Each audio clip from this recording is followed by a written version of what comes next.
लहरों के डर से नाव पार नहीं होती, कोशिश करने वालों की कभी हार नहीं होती। सत श्री अकाल दोस्तों, मेरा नाम सतिंदर सिंह और मैं आज आपके लिए एक बहुत ही इंटरेस्टिंग टॉपिक लेके आया हूं जो कि आईएलटीएस में स्टूडेंट्स को बहुत ही पसंद है। वो है स्पीकिंग टॉपिक। स्पीकिंग एक ऐसा टॉपिक है जो काफी स्टूडेंट्स को नर्वस भी कर देता है।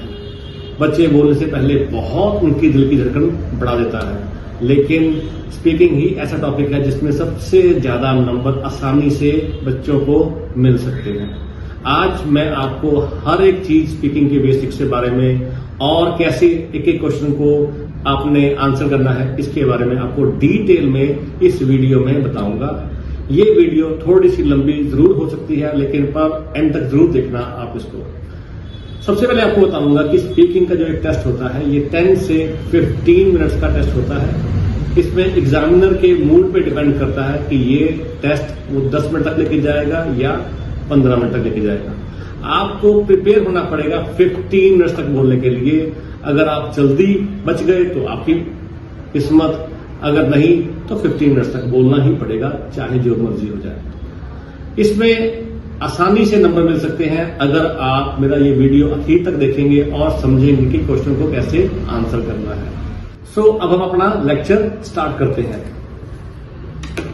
सबसे पहले हम लोग देखेंगे कि what is actually speaking in IELTS. मैं आपको बताना चाहूंगा it's a language test, not your interview.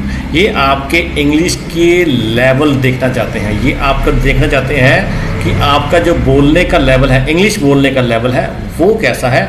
ये कोई आपकी इंटरव्यू नहीं है, ये कोई आपकी ड्रेसिंग सेंस या फिर आपके वोकैब बहुत हाई यूज़ कर रहे हो उसका टेस्ट नहीं है। ये आपके बोलने का टेस्ट है और ये आपके लैंग्वेज का टेस्ट है। थोड़ा सा मैं आपको बताना चाहूँगा कि लैंग्वेज होती क्या है ताकि आपको समझ आ जाए किस चीज़ का टेस्ट है। ये आपकी डेफिनेशन नहीं बताना चाहता, लेकिन आपको क्लैरिटी करना चाहता हूँ कि लैंग्वेज में वो क्या एक्चुअली लैंग्वेज का मीनिंग क्या है। तो लैंग्वेज होती क्या है? Language is a system of communication. ये क्या है? एक बात करने का जरिया है। ये आपके थॉट्स को, फीलिंग्स को और आइडियाज़ को एक्सप्रेस करने का एक जरिया है। ये आप जो वर्ड यूज़ कर रहे हैं वो आप किस तरह से उस वर्ड को एक्सप्रेस कर रहे हैं। क्या आपकी बॉडी लैंग्वेज जो आप बोल रहे हो वो एक्सप्रेस कर रही है? जो आप सोच रहे हो क्या वो आपकी आंखों में नजर आ रहा है? जो आपके आइडियाज़ हैं क्या आपके हाथ बता रहे हैं कि जो आइडियाज़ आप बोल रहे हो वाकई वो आइडियाज़ आप मान रहे हो कि ये एक रटा रटाया है? देखिए, अगर रटा रटाया भी होगा तब भी आपको बैंड तो मिलेंगे ही मिलेंगे लैंग्वेज के, पर आपको बैंड 8, बैंड 7, बैंड 9 नहीं मिलेंगे। क्यों नहीं मिलेंगे? क्योंकि उनको पता चल जाएगा ये एक रटा रटाया आंसर दे रहा है। इसकी बॉडी लैंग्वेज और इसके बोलने का बहुत अलग अलग फर्क है। इसकी बॉडी तो कुछ और बोल रही है और जो ये बोल रहा है वर्ड्स मुंह से ये कुछ और बोल रहा है। तो ये भी वो चेक करते हैं। एग्जामिनर ने आपका हर चीज चेक करनी है, सिर्फ आपकी लैंग्वेज नहीं, उसने आपकी आइडियाज को कैसे एक्सप्रेस कर रहे हो ये भी उन्होंने देखना है। देखिए, कुछ लोग साइन लैंग्वेज यूज करते हैं एक्सप्रेस करने के लिए। अब साइन लैंग्वेज क्या होती है? हाथों को यूज करके और दूसरों को कन्वे करना कि वो क्या सोच रहे हैं। तो उन्होंने ये देखना है कि आपकी लैंग्वेज के साथ साथ क्या आपकी बॉडी वो यूज कर रही है जो वो कह रहे हो आप। कुछ लोग क्या होते हैं, कुछ लोग नर्वस हो जाते हैं, वो बिल्कुल एक पोज बना लेते हैं, एक ही पोज में बैठे रहते हैं, ना हाथ हिलाते हैं, ना वो अपना शरीर हिलाते हैं, ना आंखें हिलाते हैं। वो एक ही पोज में बैठे, जो आंसर पूछा वो बोलते जा रहे हैं, उसके नंबर ज़्यादा आपको नहीं मिलेंगे। मैं आपको यहाँ पे क्लियर करना चाहूँगा कि वहाँ पे आपने ज़्यादा फॉर्मल और ज़्यादा कैजुअल नहीं होना। क्या कहने का मतलब है मेरा कि आपने ज़्यादा फ्रेंडली भी नहीं होना और ज़्यादा नर्वस भी वहाँ पे जाके नहीं होना। अब मैं यहाँ पे आपको एक एग्जांपल दूंगा। एक मेरी स्टूडेंट थी, 3-4 साल पहले की बात है। उसका टेस्ट था स्पीकिंग का, तो वो बहुत नर्वस थी। तो मैंने उसको सिर्फ इतना बोला कि भाई जब आप जाओगे वहाँ पे, अगर आप ज़्यादा नर्वस हो रहे हो तो कंफर्टेबल होने के लिए आप जाके पहले उनको हाय हाउ आर यू जरूर कर देना एग्जामिनर को जब आप अंदर जाओगे। तो वो पूछ रही थी मुझसे कि सर मैं दरवाज़ा जब खोलूँ तब हाय हेलो बोलूँ या जब मैं सीट पे बैठ जाऊँ तब हाय हेलो बोलूँ। मैंने कहा ये आप पे डिपेंड करता है, ये कोई रिटन फॉर्मूला नहीं है कि दरवाजे पे बोलना है या बैठ के बोलना है, आपको जैसा कंफर्टेबल फील हो आप वैसा पूछिए। ये कोई rule fast and hard and fast rule नहीं है कि कब जाके पूछा जाए कोई सवाल। इतना नर्वस होने की ज़रूरत नहीं है। सो वही मैं आपको कहना चाहता हूँ कि आपने अगर वहाँ स्पीकिंग के टेस्ट पे जाते हो और आपको कोई डर लगता है तो आप जाके आराम से बैठिए, हेलो हाय बोलिए और स्टार्टिंग करने से पहले उनको बोलिए जी मुझे 1 मिनट दे दीजिए please, I am not feeling comfortable, so just give me couple of seconds, few seconds, तो मैं क्या कंफर्टेबल हो जाऊँ। चलिए उसके बाद चलते हैं हम लोग आइल्स के बैंड स्कोर के बारे में। मैंने एक राइटिंग पे एक लेक्चर बनाया था, उसमें मैंने क्लियरली सारा कुछ एक्सप्लेन किया था। लेक्सिकल रिसोर्स के बारे में मैंने वहाँ पे क्लियरली बताया था, कोहेरेंस एंड कोहेजन के बारे में, ग्रामर के बारे में। यहाँ पे एक फ़र्क है स्पीकिंग और राइटिंग में, वो मैं आपको दिखाऊंगा आईडीपी की साइट पे जाके। अभी देखिए आईडीपी की साइट पे जाके आप चेक कर सकते हो कि वो कैसे बैंड स्कोर करते हैं, कैसे आपके बैंड 8 आएंगे, बैंड 9 आएंगे, बैंड 7 आएंगे या बैंड 6 आएंगे। इस पे जो एक चीज़ है जो राइटिंग और स्पीकिंग में थोड़ा डिफरेंस आता है, देखिए क्या क्या है, वो है प्रोनंसिएशन का काम। यहाँ पे आपकी प्रोनंसिएशन कैसी है ये भी चेक की जाती है कि आप किसी वर्ड को कैसे प्रोनाउंस कर रहे हैं। क्या आप 2 वर्ड्स को जो सिमिलर लगते हैं बोलने में, क्या आप मिक्स तो नहीं कर रहे, क्या आप सेम लेवल में तो नहीं बोल रहे, दोनों वर्ड्स का सेम ही प्रोनाउंसिएशन तो नहीं कर रहे जो कि डिफरेंट है, तो ये भी यहाँ पे चेक होती है, ये भी आपका लेवल बताती है। ठीक है जी, प्रोनाउंसिएशन कैसे प्रोनाउंस किया है ये भी चेक होगा आपका यहाँ पे। ठीक है जी, हाँ जी। और इसमें क्या क्या होगा, और इसमें ग्रामेटिकल रेंज एंड एक्यूरेसी भी होगी, और क्या होगा इसमें लेक्सिकल रिसोर्स भी आएगा, और इसमें फ्लुएंसी एंड कोहेरेंस भी आएगा कि आपने कैसे फ्लुएंट बोला। ये चेक करने के लिए आप आईडीपी की साइट पर जा सकते हैं और ये सब कुछ वहाँ पे आपको मिल जाएगा। हम चलते हैं अपने लेक्चर की तरफ। यहाँ पे हम लोग बात करेंगे अब कि स्पीकिंग में क्या क्या आता है। स्पीकिंग में 3 चीज़ें आती हैं, एक होता है इंट्रोडक्शन पार्ट, एक इसमें होता है क्यू कार्ड, और एक इसमें होता है फॉलो अप क्वेश्चंस। ठीक है, इसके बारे में हम लोग डिस्कस करेंगे डिटेल में। अभी सिर्फ थोड़ा सा बताऊंगा इनके बारे में कि फॉर मी ये तीनों ही 9 बैंड्स के हैं। 9 बैंड्स की इंट्रोडक्शन है, 9 बैंड्स का क्यू कार्ड है और 9 बैंड्स के ही फॉलो अप क्वेश्चन हैं। अब क्या कहने का मतलब है, देखिए अगर आपने 6 बैंड लेने हैं और आपका इंट्रोडक्शन पार्ट बहुत अच्छा चला गया और आपने 7 बैंड ले लिए आउट ऑफ 9 में से, तो क्या हो गया, उसके बाद आ गया क्यू कार्ड। क्यू कार्ड आपका इतना अच्छा नहीं गया और आपके आए उसमें से सिर्फ 4 बैंड आउट ऑफ 9, और उसके बाद आपके आगे फॉलो अप क्वेश्चन। तो कईयों बच्चों को होता है क्यू कार्ड प्रॉब्लम आती है, तो उनके लिए थोड़ा सा प्रॉब्लम आ जाती है क्यू कार्ड में स्कोर करना पर, लेकिन उनके लिए इजी है इंट्रोडक्शन और फॉलो अप क्वेश्चन में स्कोर करना। उसके बाद आता है फॉलो अप क्वेश्चन, और फॉलो अप क्वेश्चन में क्या होता है, आप बहुत बढ़िया परफॉर्म करते हो और आपके उसमें से 7 बैंड आ जाते हैं। तो क्या हो गया, इन तीनों का कॉम्बिनेशन क्या हो गया, 7 7 14 + 4 18। अब इसको अगर आप डिवाइड करेंगे 3 के साथ तो क्या हो जाएगा, आपके 18 डिवाइड बाय 3 आपके हो जाएंगे यहाँ पे 6 बैंड। और अगर आपको चाहिए 8 और आपने वहाँ पे इंट्रोडक्शन पार्ट बहुत अच्छा चले गया, उसके बाद आपका क्यू कार्ड ठीक ठीक गया, इतना बढ़िया नहीं गया, लेकिन फॉलो क्वेश्चन फिर आपके बड़ी चले गए, तो इन तीनों को कॉम्बिनेशन मिला के इनको तीनों को डिवाइड करके जो आपका स्कोर बनेगा वो आपका बैंड बन जाएगा। अगर आपके 9 आगे इंट्रोडक्शन में, 9 आगे फॉलो अप में और क्यू कार्ड में कम आगे, तो आपके 8 से अबव आएंगे बैंड यहाँ पे। ठीक है ना, तो यही मेरे समझाने का मतलब है कि for me they are equally banded और इनको इक्वली ही बैंड दिए जाते हैं। और आपने क्या करना है, जिस पार्ट में आप बहुत अच्छे हो, अगर आप इंट्रोडक्शन पार्ट में बहुत अच्छे हो, आप फॉलो अप में बहुत अच्छे हो, तो उसमें ज़्यादा ध्यान दीजिए, क्यू कार्ड पे भी दीजिए। ये नहीं मैं कह रहा क्यू कार्ड पे देना, क्यू कार्ड पे भी अच्छा दीजिए, और आपके बैंड जितनी आपकी रिक्वायरमेंट है उस हिसाब से आपके बैंड आ जाएंगे। सो फॉर मी इन तीनों के इक्वल बैंड्स हैं, ये 9 बैंड्स के होते हैं, और आपको इनमें से ज़्यादा स्कोर करना है ताकि आपकी रिक्वायरमेंट पूरी हो सके। ठीक है जी, चलते हम आगे बात करेंगे इंट्रोडक्शन पार्ट की। इसमें क्या क्या आता है वो मैं आपसे डिस्कस करूंगा अभी।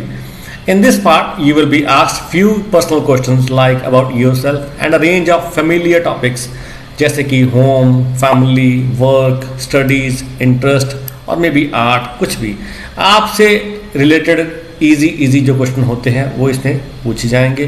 कुछ मैंने इसमें एग्जाम्पल दिए हैं, ठीक है। जैसे कि वो पूछ सबसे पहले वो आपको पूछ सकते हैं what do you do for living, ये आपसे पूछ सकते हैं। आपसे वो वर्क के रिलेटेड क्वेश्चन पूछ सकते हैं, do you work somewhere, how much time do you spend at your job, how long have you been working, what do you do in a typical day at work. इसी तरह वो आपसे बाकी question भी easy जो आपके related होंगे question वो आपसे पूछेंगे। Do you like art, are you good at art, what kind of paintings do you like, और कुछ और, what kind of things do you like to draw. कुछ भी ऐसे क्वेश्चन वो आपसे इजी पूछ सकते हैं। ये बहुत ही इजी होते हैं, इसमें कोई इतने ज़्यादा डिफिकल्ट क्वेश्चन नहीं होते जो बच्चों को आंसर ना आते हो, ठीक है जी। अब जो नेक्स्ट क्वेश्चन अराइज होता है वो कुछ स्टूडेंट्स पूछते हैं कि हम लोगों ने इन क्वेश्चन के आंसर कैसे देने हैं, वही मैं आप डिस्कस करने जा रहा हूँ। और हम लोग डिस्कस करेंगे एक एग्जाम्पल के साथ। मान लीजिए दो पार्टनर हैं, शादी से पहले वो आपस में मिलते हैं। अब एक आदमी क्या है, मतलब लाइक मान लीजिए चाहे वो लड़की हो चाहे लड़का हो, क्यूरियस है दूसरे के बारे में जानने के लिए, और other is too shy to answer the question, और दूसरा थोड़ा शर्मीला है। अब ही शी थिंक्स, अब क्या है जो शर्मीला है वो क्या सोच रहा है कि अगर वो ज़्यादा बोल देगा, अगर वो कुछ ऐसा बोल देगा जो ऐसा भी हो सकता है कि उसकी शादी में रुकावट डाल दे, तो वो क्या कहता है, वो शाय वाला बंदा थोड़ा चुप रहना पसंद करता है, थोड़ा कम आंसर देता है। अब क्या होगा, इससे क्या होगा कि दूसरे वाला बंदा यही सोचेगा कि इसको शायद ये शायद मुझे कुछ बताना ही नहीं चाहता, और उससे क्या होगा, उससे ये भी काम खराब होगा कि दूसरे के शादी के चांस कम हो जाएंगे। क्यों कम होंगे, क्योंकि वो ज़्यादा बोलता नहीं है, वो ज़्यादा बताना नहीं चाहता, और दूसरा ज़्यादा जानना चाहता है। इससे भी क्या होगा, उनके जो डिफ्रेंशिएट ज़्यादा बढ़ जाएंगे। पर प्रॉब्लम क्या है, प्रॉब्लम सिर्फ इतनी थी कि एक शाय था और दूसरा ज़्यादा क्यूरियस था। ऐसा ही हमारा आइल्स में है, जो एग्जामिनर है वो क्यूरियस है, और जो बताने वाला है उसको शाय नहीं होना, उसको नर्वस नहीं होना, उसको फ्रेंडली भी ज़्यादा नहीं होना। हम लोग डिस्कस करेंगे आगे कि कैसे कैसे आंसर देते जाना है। देखिए, मान लीजिए उन्होंने क्वेश्चन पूछा आपसे, डू यू वर्क समवेयर, आप कहते हो यस आई वर्क। फिर वो पूछता है वेयर डू यू वर्क, आप कहते हो आई वर्क एट जनरल स्टोर। फिर वो पूछता है व्हाट डू यू डू, आप बोलते हो आई सर्व कस्टमर। फिर पूछता है how do you serve customer. देखिए क्या हुआ, आपने सबके आंसर एक एक लाइन में दिए और उसका क्यूरियोसिटी बढ़ती गई ज़्यादा पूछने की।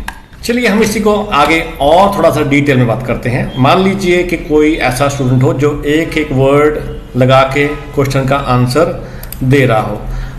कैसे, वह भी बात करते हैं हम लोग।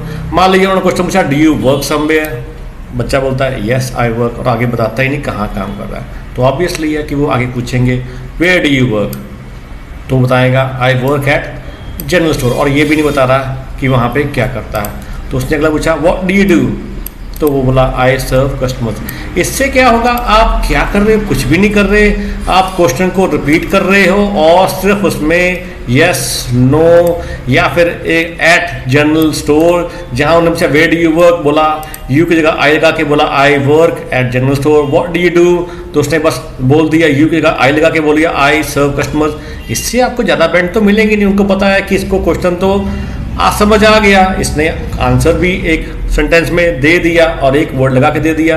तो इससे क्या होगा, इससे आपके ज़्यादा बैंड नहीं आएंगे, आपका लेवल 5 तक रह जाएगा। उनको पता है कि इसको बात आगे बनानी नहीं आती और उनको पूछना पड़ रहा है हर एक चीज़ को। वो क्या करेंगे, एक लास्ट क्वेश्चन पूछेंगे कि how do you serve customers. अब देखेंगे कि कैसे आप इसको बात को आगे ले जाते हो। अगर तो आप अच्छे हो गए तो वाकई आप उसको अच्छी तरह आंसर दे पाओगे, अगर नहीं तो आपको उनको पता चल जाएगा कि इनका इंग्लिश का लेवल अच्छा नहीं है। और एक अच्छा स्टूडेंट कैसे जवाब देगा, अगर से पूछा how do you serve customers, बोलेगा आई टेक ऑर्डर्स, मैं ऑर्डर्स लेता हूँ, पैक द आइटम्स, और आइटम्स को बैग में पैक करता हूँ, कैसे कि मिल्क हो गया, ब्रेड हो गया, and various other household items, और दूसरी भी कई हाउस होल्ड आइटम जो होती हैं वो मैं उनका ऑर्डर लेता हूँ और उनको पैक कर देता हूँ। कहने का मतलब मेरा यहाँ पे क्या है कि अगर आप ऐसे आंसर दोगे तो नंबर नहीं मिलेंगे। तो क्या करना है, you should know very well what is about to come. आपको पता होना चाहिए कि अगर उसने मेरे से ये क्वेश्चन पूछा है तो आगे क्या पूछ सकता है, वेयर डू यू वर्क। तो मुझे लोड ही नहीं है उनसे पूछने दी, मुझे चाहिए कि पहले ही मैं उसका आंसर दे दूं, और उसको पता होना चाहिए कि आगे क्या पूछ सकता है, व्हाट डू यू डू और how do you serve customers. ये उसके पूछने से पहले ही मैं उसके, जब ये पूछे डू यू वर्क समवेयर, तो मैं इस सब को उसी में कवर कर लूं। उसके पूछने से पहले ही मैं इनका आंसर दे दूं। You have to answer all in one go. So क्या होगा, अगर उसने क्वेश्चन पूछा डू यू वर्क समवेयर, तो आपका आंसर कैसे होना चाहिए, yes I work at general store, I serve customers, I take order and pack the items in a bag such as milk, bread and various other household items. ये आपका answer होना चाहिए ताकि आपके अच्छे बैंड आ सकें। एक एक लाइन वाला आंसर ना तो आपको नंबर ज़्यादा दिला पाएगा और ना ही एग्जामिनर को खुशी होगी आपसे जानने के लिए। सो मुझे लगता है कि आपको कुछ समझ आ गया होगा कि इसके आंसर्स हमने कैसे देने हैं। हम लोग ग्रामेटिकल स्ट्रक्चर के बारे में किसी और वीडियो में, नेक्स्ट वीडियो में बात करेंगे। हम लोग इसमें सिर्फ बेसिक्स की बात कर रहे हैं कि स्पीकिंग कैसे करनी है, कैसे आंसर देना है और स्पीकिंग में क्या क्या इंक्लूड होता है। मुझे लगता है कि आपको पार्ट 1 यहाँ तक समझ आ गया होगा। आगे हम लोग डिस्कस करेंगे क्यू कार्ड के बारे में, ठीक है जी।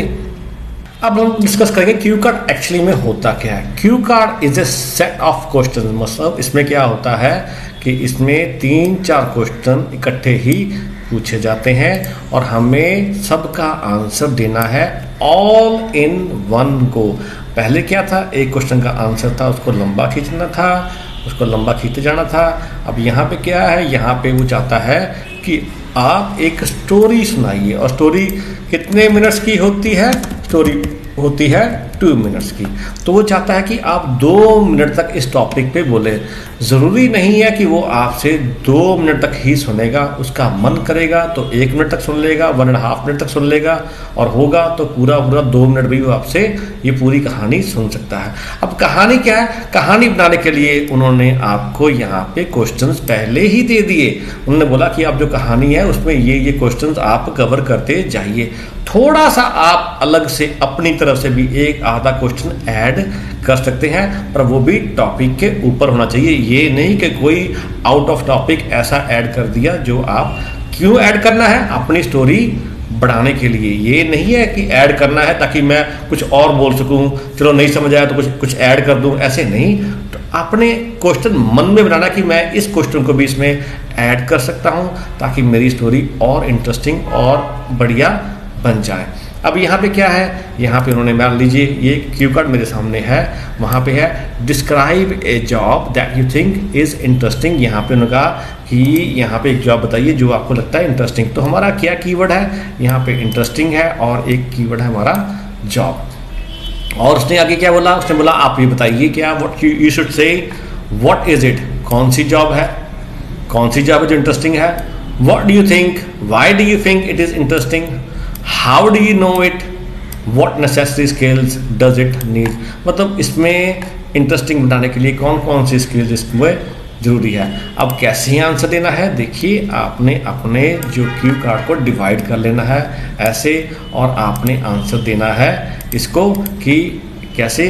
पहले आप इंट्रोडक्शन देंगे जो कि आप जॉब और इंटरेस्टिंग पे हो सकता है, जो कीवर्ड्स हमारे खास हैं। फिर उसके बाद व्हाट इज इट, वो जो क्वेश्चन पूछा गया था ऊपर। फिर why do you think it is interesting, जो यहाँ पे आया था। How do you know it, what necessary skills does it need. और लास्ट में आपने इसको कंक्लूड करना है, जो आपने बोला है उसको आप कंक्लूड कर सकते हैं, ठीक है जी। सो थोड़ा सा आपको आइडिया हो गया होगा कि आपके पास क्यू कार्ड कैसे आते हैं और आपने उसको कैसे बोलना है। फिर मैं यहाँ पे एक रिपीट करूँगा, जैसे ही मैंने अपने राइटिंग टास्क में बताया था कि आपने like I said in my writing task video that whatever task is given to you in writing they are all based on your personal life experience। मैंने आपको बताया था राइटिंग में कि वो जो टास्क पूछे जाते हैं वो आपके पर्सनल लाइफ एक्सपीरियंस पे ही होते हैं। इन द सेम वे उसी तरीके से स्पीकिंग में भी जो आपसे टॉपिक क्यू कार्ड में पूछे जाते हैं, इंट्रोडक्शन पूछे जाते हैं, खास करके वो आपके अपने लाइफ एक्सपीरियंस पे ही होते हैं। इससे अलग वो कुछ नहीं पूछते। ऐसा कोई क्यू कार्ड नहीं आएगा कि जैसे मान लीजिए कि अब लड़ाई कहाँ होने वाली है, फ्यूचर की बात, ऐसा कोई नहीं आएगा। कोई फ्यूचर की प्रेडिक्शन करनी है, ऐसा कोई नहीं आएगा। वो कहेंगे अपनी प्रेडिक्शन बताइए कि आप फ्यूचर में कैसी जॉब करना चाहते हो। हाँ, अपनी प्रेडिक्शन पे तो हो सकता है, फिर वही काम हो कि आपके लाइफ के एक्सपीरियंस पे होगा। ये ऐसे क्वेश्चन नहीं होंगे, ऐसे क्यू कार्ड्स नहीं होंगे कि जो कहीं और से आए होंगे। So you don't have to worry about any topic. आपको किसी भी टॉपिक के लिए वरी नहीं होना चाहिए। If you have confidence then you can answer any question और any Q card just by looking around you. मतलब क्या कहने का मतलब है लुकिंग अराउंड यू?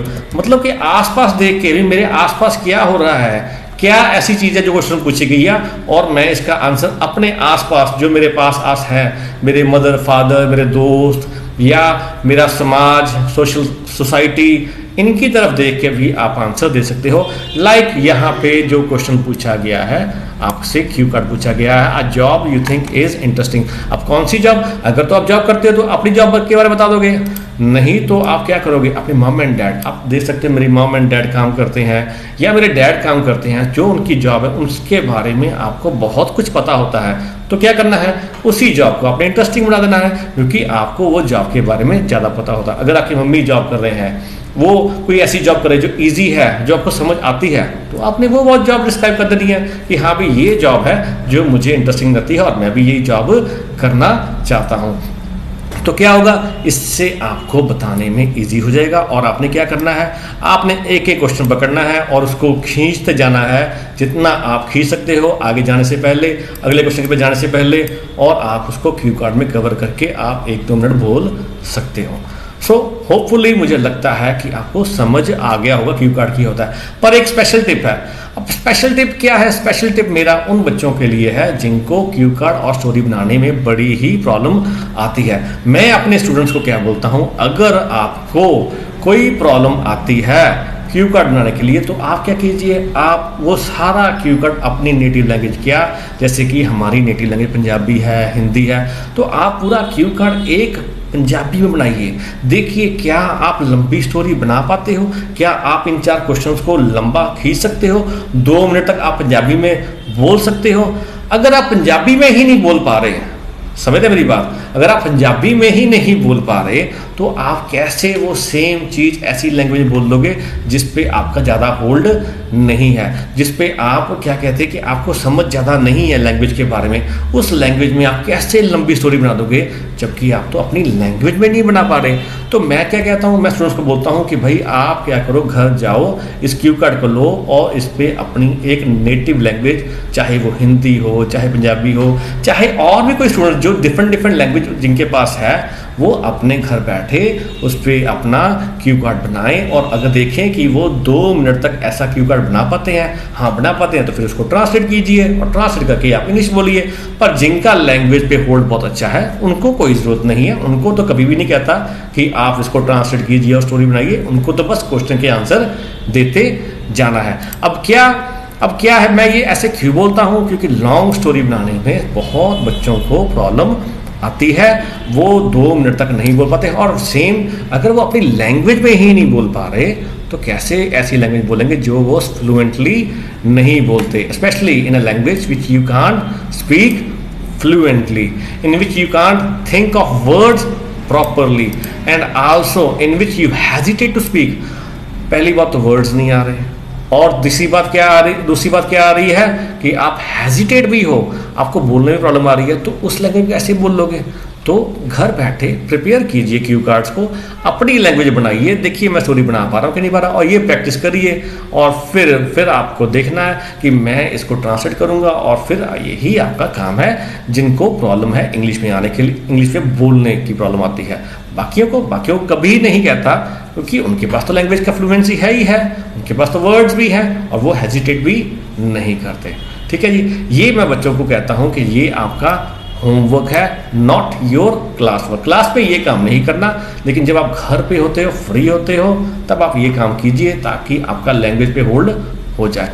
होपफुली आपको ये समझ आ गया होगा कि क्यू कार्ड क्या होता है और इसको हमने कैसे इसकी स्टोरी बनानी है। और जिन बच्चों को प्रॉब्लम आती है उनके लिए तो मैंने बताया ही है कि आप अपनी नेटिव लैंग्वेज में इसको बनाने की कोशिश कीजिए। चलिए हम आगे चलते हैं हमारे थर्ड पार्ट पे, जो कि है हमारे फॉलो अप क्वेश्चंस। अब फॉलो अप क्वेश्चंस होते क्या हैं? It's a two way discussion और you can say a detail discussion. Well, कहने को तो ये टू वे डिस्कशन है, पर यहाँ पे टू वे तो होती नहीं है। यहाँ पे एक बंदा पूछने वाला होता है और दूसरा बंदा आंसर करने वाला होता है। ठीक है जी। These follow up questions can be related to the Q card. ये क्यू कार्ड पे बेस्ड हो सकता है फॉलो अप क्वेश्चंस, और any other general sub topic, मतलब ये किसी और जनरल मीन्स को जो आपकी लाइफ के आसपास ही होते हैं उनके हिसाब से जनरल सब टॉपिक पे ये फॉलो अप क्वेश्चन हो सकते हैं। You will need to give long answers. यहाँ पे एक्सपेक्ट किया जाता है कि आप लॉन्ग आंसर्स देंगे।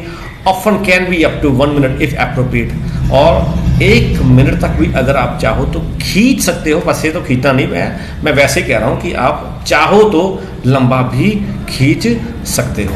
अब हम लोग यहाँ पे एक एग्जाम्पल लेते हैं। अब क्या एग्जाम्पल है? मान लीजिए कि एग्जामिनर ने आपसे पूछा, is family important in your country? क्या आपकी कंट्री में फैमिली इंपॉर्टेंट है? अब यहाँ पे एक बात मैं बताना चाहूँगा फिर कि ये हमारा एक लैंग्वेज टेस्ट है, ये हमारा इंटरव्यू नहीं है। तो कुछ लोग पूछते हैं कि सर हम लोग स्टार्ट कैसे बोलें? क्या हम लोग स्टार्ट में ये बोल सकते हैं कि thank you for this question? अब ये बताइए मुझे आप कि मान लीजिए कि आपके घर में कोई गेस्ट आया है और फर्स्ट टाइम आप उस गेस्ट को मिल रहे हो, और गेस्ट आपसे पूछ लेता है कि भाई आप क्या करते हो? मान लीजिए फॉरेनर आ गया आपके घर पे 1 सेकंड के लिए मानते हैं, और वो आपसे यही क्वेश्चन जो मैंने ऊपर लिखा है कि क्या आपके लिए फैमिली इंपॉर्टेंट है, और आप कहोगे thanks for asking me this question. क्या धन्यवाद मेरा पूछने के लिए। क्या आप ऐसे गेस्ट के साथ बोलते हो? कभी नहीं। आप एक फॉर्मल वे में बात करते हो, जैसे हम लोग आम दुनिया में अपने दोस्तों से बात करते हैं। अगर मेरा दोस्त मुझसे कुछ पूछ ले कि भाई तेरे घर में सबसे ज़्यादा इंपॉर्टेंस तो किसको देता है, तो मैं पूछूंगा हाँ thanks for asking me this question. मैं अपने दोस्त को भी कभी ऐसे नहीं बोलता।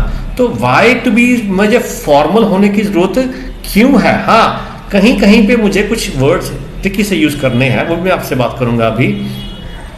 मान लीजिए कि कोई ऐसा क्वेश्चन पूछ लेता है जो आपको कोई ट्रिकी सा लगता है, हाँ then you can say it's a tricky question. मान लीजिए कोई क्वेश्चन आपको इंटरेस्टिंग लगता है तो आप कहते हैं यार इससे इंटरेस्टिंग क्वेश्चन। कैसे? अपने दोस्त को भी हम लोग ऐसे पूछ लेते हैं। मान लीजिए दोस्त ने कोई ऐसा पूछा, हाँ भाई तेरे कितने नंबर आए आपके बीकॉम में 3rd ईयर में पास करने के बाद? तो हाँ ये एक बहुत ही ट्रिकी क्वेश्चन है, लेकिन आप आंसर देते हो, पूछते कहते हो यार बड़ा ट्रिकी क्वेश्चन पूछता पे तू था मैनू। ठीक है ना? ऐसे ही होता है कि हम लोग कोई ऐसा सवाल पूछ ले कि मान लीजिए पर्सनल लाइफ के बारे में, किसी की गर्लफ्रेंड और किसी के बॉयफ्रेंड के बारे में पूछ लिया, तो हाँ दैट्स इंटरेस्टिंग क्वेश्चन। तो आप कह सकते हैं यार तो बड़ा इंटरेस्टिंग क्वेश्चन पूछी जाना पे, फर्स्ट टाइम मिले और तुम एहो जे क्वेश्चन पूछी जा रहे हैं। हाँ ऐसा चलता है, लेकिन हम लोग कभी ऐसा, मैंने कभी नहीं देखा अपनी लाइफ में कि हम लोग को thank you for asking me this question. ठीक है, हम लोग आपने अगर फॉर्मल होना है तो आप हो सकते हो, पर मुझे ये तरीका बिल्कुल भी अच्छा नहीं लगता। I have spend 10 years in England, और मैंने आज तक कभी नहीं देखा कि ऐसे हम लोग आंसर देते हों। कोई हमसे अगर कोई क्वेश्चन पूछे तो सेम वे मैं आपको बोलूँगा कि आपको ऐसे आंसर देने की जरूरत नहीं, आप सीधा आंसर पे आइए। हाँ, अगर कोई ट्रिकी क्वेश्चन पूछा है, कोई इंटरेस्टिंग पूछा है, तो आप कह सकते हो it's a tricky question, it's a interesting question. हाँ, उस पर आ सकते हो, लेकिन जो है ही नहीं ट्रिकी और जो है ही नहीं इंटरेस्टिंग, उस पर मत बोल देना कि यार आपने तो बड़ा इंटरेस्टिंग क्वेश्चन पूछ लिया है। ये is family important your country, आपको बड़ा इंटरेस्टिंग क्वेश्चन है। ये इंटरेस्टिंग भी नहीं है और ये ट्रिकी भी नहीं है। होपफुली आपको थोड़ा समझ आ गया होगा कि कैसे आंसर आपने करना है। ठीक है जी। So the above said question, again मैं कहता हूं कि ये ट्रिकी नहीं है, ये कोई इंटरेस्टिंग नहीं है, तो आप ऐसा मत बोलिए। हाँ, अब हम लोग आते हैं आंसर पे। कितना लंबा आंसर होना चाहिए और उस पर और क्या क्या आप उसमें बोल सकते हो। देखिए, अगर तो आपने बोला कि थोड़ा उसने पूछा, अगेन मैं क्वेश्चन नीचे लेके आता हूँ, पहले हम लोग इसको बात करते हैं, फिर देखते हैं कि इसमें क्या था। अब मान लीजिए उसने पूछा is family important in your country, और आपने बोला well people in my country believe that family comes first and they put their family ahead of anything else. ठीक है, आपने आंसर दे दिया, पर आपने अभी वाई का आंसर नहीं दिया। तो वो अगर आपने नहीं दिया तो ऑब्वियसली यहाँ पे अगर आप चुप कर गए तो नेक्स्ट क्वेश्चन क्या आएगा, वाई। पर लेकिन उसके वाई पूछने से पहले ही आपने आगे आंसर दे देना और अपने दिमाग सोचना, हाँ वाई का आंसर आपने देना है। Family is important because they offer unconditional support and security coupled with unconditional love. It is the place where a child gets to know about values like loyalty, integrity, unity and the path of morality. अब आगे वो फिर पूछ सकता है how, उसके पूछने से पहले आप अगर कवर कर लें अपने ही आंसर में तो क्या होगा, आप क्या बोलोगे, they can teach us to know our family history which can shape our persona into something positive and give us a sense of direction. देखिए, ये मैं ये नहीं कहता कि आपने आंसर जैसा मैंने बोला है आपने इसको ऐसा ही देना है. मैंने तो सिर्फ आपको यहाँ पे क्लैरिटी करने के लिए बताया है कि आप इतना लंबा आंसर खींच सकते हो. जिस क्वेश्चन पे आपको लगता है कि वाई आने वाला है तो क्यों एग्जामिनर पूछे पहले ही मैं कवर कर लूँ, और जिस क्वेश्चन पे हाउ आने वाला है उसको मैं पहले ही कवर कर लूँ. आपको लगता है कि आपने एक ऐसा आंसर दे दिया है जिसके बाद वो आपसे हाउ पूछ सकता है, उसके पूछने से पहले आप खुद ही आंसर दे दो तो आपको बड़े अच्छे नंबर मिल जाएंगे और आपके सारे क्वेश्चंस कवर हो जाएंगे. फिर ये नहीं होगा कि एग्जामिनर आपको why why why why why पूछेगा और आपको ज़्यादा कंफ्यूज करता जाएगा. बहुत सारे स्टूडेंट्स के साथ ऐसा होता है कि वो जाते हैं और वो हमेशा आके वापस कहते हैं सर उसने मुझे वाई वाई वाई बहुत पूछा. वो वाई क्यों पूछा, इसीलिए पूछा कि आपने जब आंसर दिया तो आपने पूरा ऐसे आंसर दिया ही नहीं और उस पर वाई तो बनता ही बनता था और उसने तो पूछ ही जाना है. उसका तो पहला ही कंसर्न है कि आपको कंफ्यूज करे, आपको नंबर कम दे. उसका तो मकसद ही यही है कि आप बार बार आएँ और आइल्स के लिए पैसे दें. पर हमने क्या करना है, हमने अपने नंबर पहली बार में ही लेने हैं, जितने चाहे 6, 7, 8 हों वो पहले ही हमने लेने हैं. हम उसके क्वेश्चन पूछने से पहले ही उसके सारे आंसर दे दें. I hope you like this video. यहाँ पे मेरा ये लेक्चर ख़त्म हो रहा है. ये लेक्चर थोड़ा लंबा हो गया था पर इसमें मैंने वो सब कुछ अपना देने की कोशिश की जो मैं अपने एक्सपीरियंस से आपको दे सकता था. I hope you like this video. Please do subscribe me and share this video with other of your friends. Thank you.